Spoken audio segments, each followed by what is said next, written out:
We talk too much. CARICOM leaders insisting that the regional body must implement to restore trust in the organization. Good evening and welcome to Primetime News on air and online at onespotmedia.com. I am Archibald Gordon. And I'm Doreen Samuels. Also this evening, concern too that only a handful of regional states have decriminalized ganja. Usher them out. Petrojam workers want their general and human resources managers fired. We take a special look at decaying infrastructure and poor utilities in rural communities. And in business news, backward. Industry and Commerce Minister criticizes banks for refusing to fund the medical cannabis industry. There's also sports commentary and weather in this newscast, but before the break, the feedback question. Should politicians or managers be held responsible for what's happened at Petrojam? Share comments online, facebook.com/television Jamaica, and tweet us at Television Jam. Please stay with us. Primetime News returns right after this break.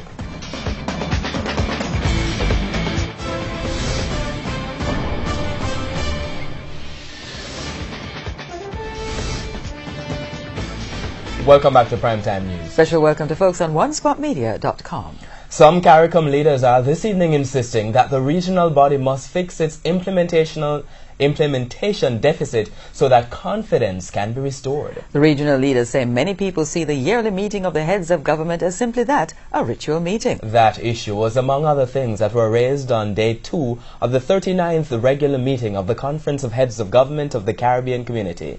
TVJ's Vashon Brown is covering the meeting in Montego Bay, St. James, and now joins us live. Vashon? Thank you, Archie and Doreen. Before we get to that particular issue of the implementation deficit raised by CARICOM leaders, I should tell you that the regional leaders are now locked in a caucus session looking at the CARICOM single market and economy, the CSME, among other things. Now, I should tell you as well that the CSME has become front and center at this CARICOM summit, particularly because of that report done by a commission led by former Prime Minister Bruce Golding. Now, the CSME is intended to benefit the people of the region by providing more and better opportunities to produce and sell goods and services to attract investment.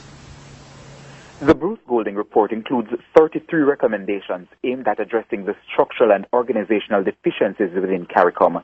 A key recommendation is for Jamaica to seek a clear, definitive commitment now from each member state to a specific time-bound, measurable and verifiable program of action to fulfill all its obligations and complete all the requirements for the single market and economy to be fully established and operational within the next 5 years. Prime Minister of Antigua and Barbuda, Gaston Brown, says the Golding Report has helped to bring the Caribbean single market into greater focus. He says this CARICOM meeting will give regional leaders an opportunity to strengthen the CSME. I reckon that based on the participation at this conference in which all heads are present, that this in itself would have signaled a renewed commitment. However, in order to maintain this momentum, it is important that we make concrete decisions and that they are implemented on a timely basis so that we do not retrogress. I don't think you're going to have complete freedom of movement of labor in the 5 years he's talking about. And I don't think you're going to have full, free convergence of currency within 5 years either. So I don't think those are things that are going to happen within the 5 years.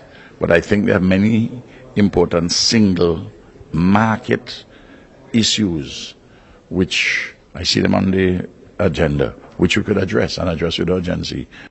At last night's opening ceremony, Mr. Brown told the CARICOM leaders that they should not deceive themselves into thinking that the people of the region have great hope for the outcome of the meeting.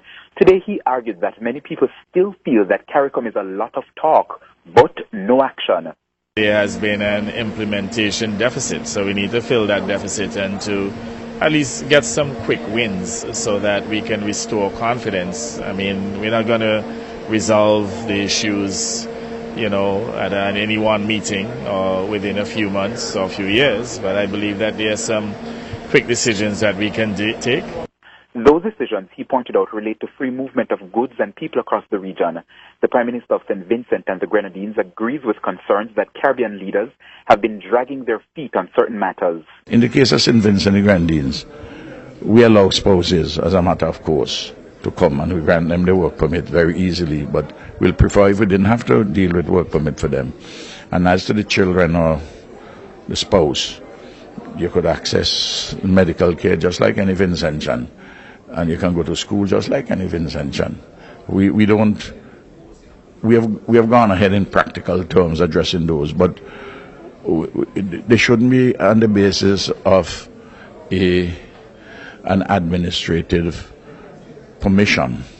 It should be juridically grounded, legislated with all of us. In the meantime, Chairman of CARICOM, Prime Minister Andrew Holness, urged the CARICOM leaders to overcome what he called the implementation deficit. Young people are calling for CARICOM leaders and institutions to be more accountable for their actions. Integration should be real and meaningful to our people.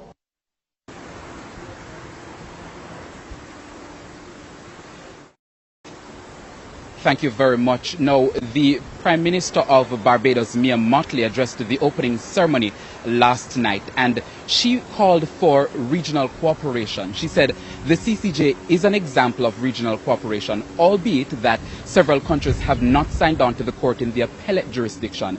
Ms. Mottley said CARICOM countries are benefiting from the court in the original jurisdiction as a treaty interpretation court. I ask myself, if we could do it for the CCJ, why do we refuse to want to move to do it in other areas of functional cooperation? Why do we each want to have a fair trading commission when we have a regional competition commission in Suriname that can be vested with national and regional jurisdiction? Why do we seek to have separate civil aviation authorities when we can have a strong regional civil aviation authority that is vested with national and regional jurisdiction? And I can go on, because our young people will expect of us those areas of cooperation where they can be had, in circumstances where they will yield to the government additional fiscal space for us to address the things that we truly must be addressing in our own small way. Now, ganja is among the issues on the agenda when the heads of governments meet tomorrow, and my colleague Janella Perseus is here with me. Janella? Thank you very much, Vashan. Well, there's a widespread view that the Caribbean is missing out on the benefits which can be derived from the ganja industry. In 2014, CARICOM established a marijuana commission. The commission's report will be discussed at a special meeting tomorrow. Of the 15-member grouping, only 3 CARICOM countries have passed legislation decriminalizing possession and use of small quantities of ganja. They are Jamaica, Belize, and Antigua and Barbuda. 4 years ago, CARICOM established a marijuana commission which was charged with looking into the social, economic, health and legal issues surrounding ganja use in the Caribbean. This, while developed countries like Canada and several states in the U.S. have developed flourishing ganja industries. I think, quite frankly, we have been somewhat delinquent in dealing with the opportunities which arise. I think there's been too much bureaucracy in how we have gone about it. And other countries are moving very boldly ahead. Ras Frankie Tafara is an Antiguan who sits on the CARICOM Marijuana Commission. The Parliament have recently passed the legislation decriminalizing up to and allowing personal use of up to 15 grams of cannabis and allowing each household to have 4 trees planted within their household. He has also, Prime Minister Gaston Brown has also come out and acknowledged the terrible repression that Rastafari communities in Antigua and elsewhere have borne because of their advocacy on the cannabis marijuana herb. In Trinidad and Tobago, pressure is mounting on the government to decriminalize ganja. In Barbados, the government says it will allow the residents to decide, but there's no indication when the referendum will be held. St. Vincent and the Grenadines Prime Minister, Dr. Ralph Gonsalves, disclosed that his administration will take 3 bills to Parliament for the decriminalization of ganja on July 26. One of the things which we are going to do, we have spoken about it in Parliament, we're going to give an amnesty for those who are currently growing marijuana And we're going to have a traditional cultivator's license in relation to certain standards, but make it very easy for traditional growers to get licenses. Otherwise, you're going to have an industry where the growing is taking place by quote-unquote big people. So you have to find a balance. The CARICOM Marijuana Commission is headed by Professor Rosemary Bell Antoine.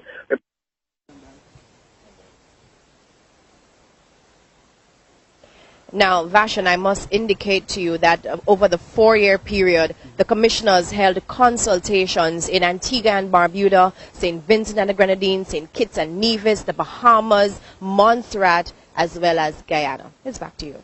Thank you very much. Of course, my colleague Janella Perseus is also covering the conference here with me in Montego Bay. On the agenda tomorrow, disaster mitigation, especially in the context of what happened in the region last year with Hurricanes Irma and Maria. Now, today as well, the CARICOM leaders had bilateral meetings with the president of Cuba, Miguel Diaz-Canel. So, Archie Doreen, it's back to you. Thank you very much, Vashan and Janella in Montego Bay. Our top story today, CARICOM leaders want the regional body to focus on implementation to restore trust in the organization. And still ahead this evening, a look at decaying infrastructure and poor utilities in rural communities. And in business news, backward. Industry and Commerce Minister criticizes banks for refusing to fund the medical cannabis industry. We'll be right back.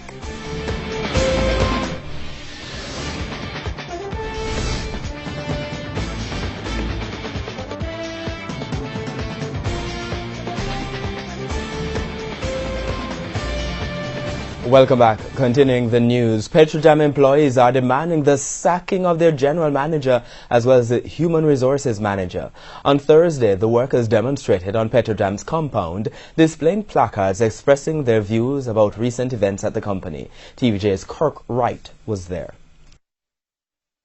At midday on Thursday, the employees all came out in the same dress mode, chanting what's on their mind.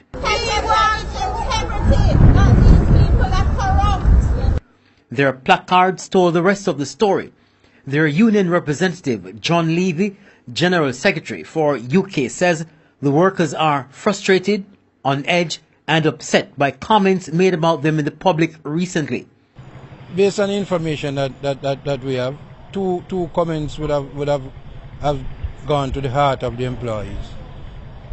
The one that speaks to the comment that they are depressed. You know, that's a very strong comment to make about workers. You know, it carries certain connotations with it. And the other issue has to do with this engagement survey that appears to be a phantom survey. The workers are unaware of the survey that was done. Mr. Levy says the management denies knowing of any such survey being done and that they have no documentary proof. He raised the issue of the attrition rate at Petrojam, citing poor staff morale as a possible contributor. Well, the last time I checked, it was averaging about 30 to 40 people over the last 3 years, which is you're talking about 10-15%. In any business is a high rate of attrition, especially a business that is specialized in this kind of activity. He says many of those leaving the company are employees with technical skills. You're talking about engineers, technicians, senior financial people, that kind of a thing. So it's not a run-of-the-mill kind of job that Daima does. This is a very intense, specialized area. We asked Mr. Levy if he was satisfied with the Prime Minister's stripping of Dr. Wheatley of the energy portfolio. Based on where it's at and based on what has come out, there, in the union's view, appears to be some level of dereliction of duty, right? And on that basis, his actions would have been welcomed by the union to make some changes. I don't think he has gone far enough, and I'm not speaking about ministerial responsibility now. Kirk Wright, TVJ News. News has emerged that the former board chairman of Petrojam got back almost $10 million for trips that were not approved by the ministry. Reimbursement also includes an airline ticket booked after the scheduled date for a meeting. More focus was placed on the issue yesterday during Parliament's Public Administration Appropriations Committee, PAAC. TVJ's Andrea Chisholm has that story. 26 overseas trips over 17 months totaling $10 million. That's the travel summary of the former board chairman of Petrojam from December 23, 2017 to May 10, 2018. Dr. Percival Badu Singh bought all the tickets from his pocket, then Petrojam gave him back the money. The officer of the PS must have known that the chairman was coming and going? No, not in this instance, because we would not have received a travel request. That means there was a clear breach of government policy. Acting Permanent Secretary in the Energy Ministry, Ms. Joaquin Murray, said the Permanent Secretary should have recommended the trip after the Minister approved it. So, since the trips were not authorized, how did the former board chair get back the money? Because, remember, we were otherwise instructed to pay. You were otherwise instructed by? By the general manager. He was the person who actually gave the instructions, delivered the invoices, disbursement vouchers, and matters relating to the chairman expenses. General Manager for Petrojam Floyd Grindley was not at the PAAC meeting on Wednesday. He had to go overseas for a family emergency. There was another interesting piece of information coming out of the PAAC from Acting General Manager for Refinery Optimization at Petrojam, Telroy Morgan. He said Petrojam's annual meeting with underwriters and insurance was pushed back to February 25 to March 1 this year. The ticket that the chairman had purchased, member, was for the period the 1st of March to the 6th. So you would have paid payment for a meeting after an engagement after the meeting? That's what the information is showing. Okay. No, hold on. That can't make sense. Interestingly though, 2 other staff members attended the same meeting at the set date. So in other words, everybody knew the meeting was 25th to the 1st? Absolutely. So why would someone purchase a ticket from the 1st to the 6th? Maybe a difficult question to answer. It's an interesting question. On May 30, the former chairman of Petrojam returned over $16,000 to the state entity for airline tickets since he was unable to make the trips to London and Brazil. Andrea Chisholm, TVJ News. Now, as concerns continue to mount about management issues at Petrojam, public commentators are pointing to several possible ways forward. But they say it would be a mistake to focus solely on the national refinery. The issue was discussed on TVJ's current affairs program All Angles on Wednesday. More from Giovanni Dennis. Dr. Andrew Wheatley has been stripped of the energy portfolio. The Auditor General is currently investigating Petrojam, and the Prime Minister has also announced that there will be a probe by the Public Accountability Inspectorate. But speaking on TVJ's All Angles last night, commentators said the issues are much broader. Attorney Clyde Williams says taking away the energy portfolio from Andrew Wheatley does not solve the underlying problem of the need to hold ministers to account. He says the Prime Minister needs to act decisively.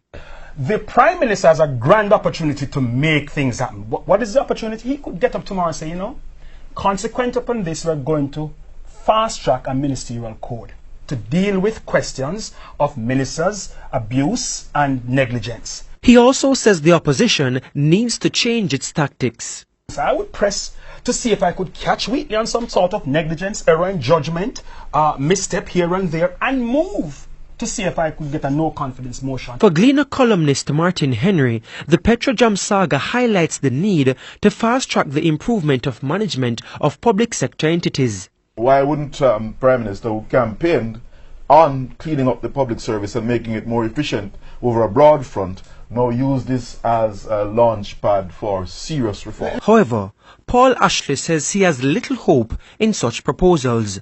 For him, there's only one way. I like name and shame. Yes. I really like name and shame. I want to know who is responsible, who get the money, who get the donations, who approve, who get illegal travel, who travel where they're not supposed to travel, who get reimbursement. I want name them and shame them. Giovanni Dennis, TVJ News. In the meantime, public commentators are warning Prime Minister Andrew Holness that failing to deal decisively with the problems at Petrojam could affect his political future. Paul Ashley says there's a very recent example. If he does deal with the Petrojam thing seriously, it is akin to Dudus and Golding. Yes. It can cost him the election. And Clyde Williams says the Prime Minister needs to understand that he does not have all the time in the world to deal with this. He's going to starting to think he has a lot of tricks up his sleeve and lots of cards, and PMP will tell him there's a time when the deck runs out. There ain't no more cards to play. TVJ has obtained a copy of the surveillance video which shows what transpired moments before King Alarm Guards responded to the Braemar Estate issue. This evening there are calls for the surveillance footage of an earlier incident at the Braemar Estate to be released to the public. TVJ's Anthony Lugg has more. It's day 3 following the incident and the plot deepens. On Thursday, our news team was informed that investigators are preparing warrants to charge several King Alarm Guards with assault. The guards are seen on video attacking a businessman at the Braemar Estate apartment complex after he shot a security guard who tried to disarm him of his firearm. But today, an eyewitness called for the police to make public the details on what spawned the dispute which led to the guard being shot. There are other pieces of information that I think Jamaica needs to ask for. Hours after, our news team obtained a copy of the surveillance video showing what transpired only moments before the shooting. It shows the security guard entering the guardhouse. A man wearing a white shirt also enters, followed by a man wearing a suit who's believed to be the licensed firearm holder, who then closes the door.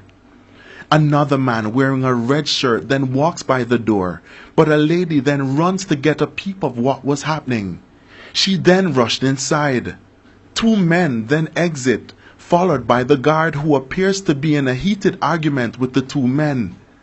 The man wearing the grey suit then pulls what appears to be a firearm from his waistband and points, sending the guard running and closing the door.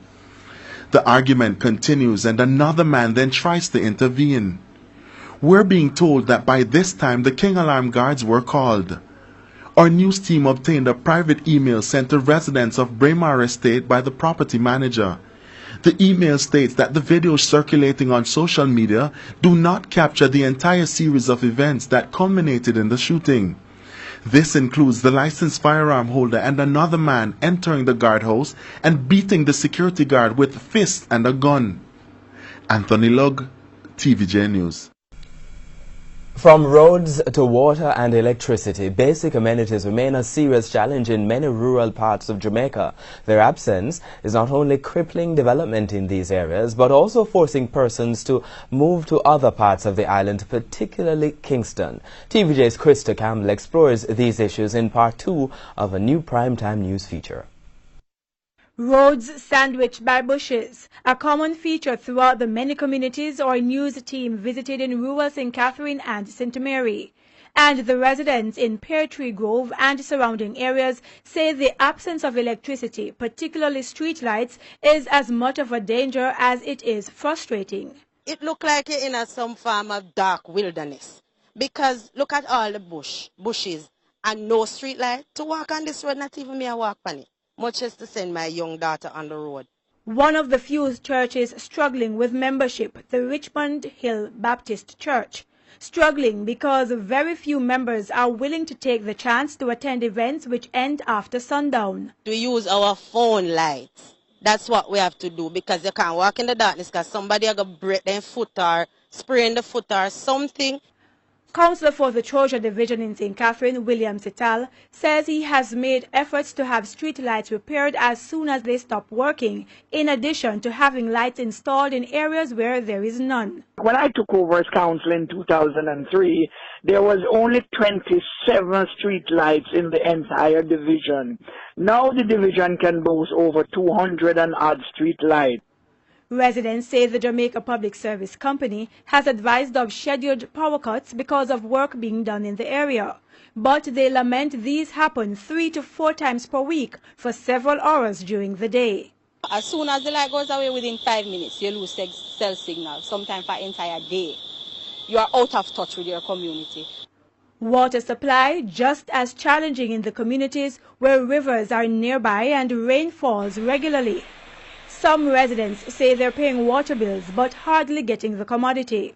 Wednesday, gone 8 weeks, we haven't gotten any water. Before that, we didn't get water for 3 months. Before that, we didn't get water before December last year. When the water comes, it stops here at the school, but the lines go up to Post Road.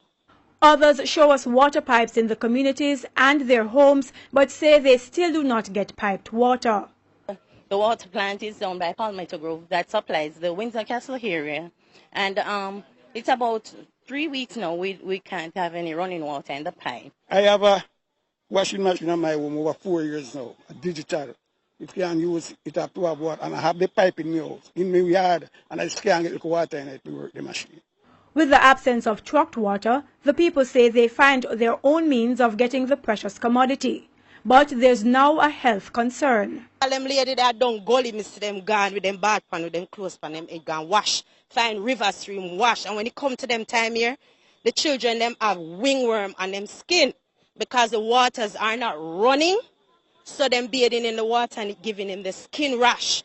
A lot of children catching the little disease, something named scabies. Western St. Mary MP Robert Montague explained the water woes in his constituency. You're pumping water uphill to Hamilton Mountain and there is a leak and you have not repaired that leak. The community won't get water. That's not a shortage of water problem. That's a management problem. Councillor Sital says roadwork from Hamwalk to Bagby has interrupted water supply in that area. The heavy equipment graded the road, it damaged a considerable amount of the pipelines. Now they have replaced almost 80% of the pipelines. He says work will be done to repair the other damaged pipelines. Krista Campbell, TVJ News. Before the break, it's time for our feedback responses, and Archie is at the smart board. Thank you, Doreen. Here's the question we're asking this evening. We're asking, should politicians or managers be held responsible for what's happened at Petrojam? Here's the first comment. This person says, why shouldn't they? Bruce was held responsible, Fenton was held responsible, Azan was held responsible, and I could go on. What's about Wheatley? Oh my God. Here's another comment. Yes, they should, because they must make it a priority to know about the day-to-day activities taking place in the company as managers. Here's a third comment. I'm 31 years of age and I've never witnessed or heard of politicians or managers going to prison in Jamaica for corruption. PNP ministers were involved in corruption and none of the PNP politicians went to prison for it, and it's the same thing with the JLP government. So if firing or shifting a minister from a post is deemed as being accountable, then we are in a sticky situation. And the final comment for this section is, yes, of course, aren't they the ones claiming to lead the country the right way? They are the ones responsible for all the majority spending to support the country. Keep your comments coming on Facebook and Twitter, facebook.com/Television Jamaica, and your tweets to @TelevisionJam. The Financial Week and news from overseas. After the break, please stay.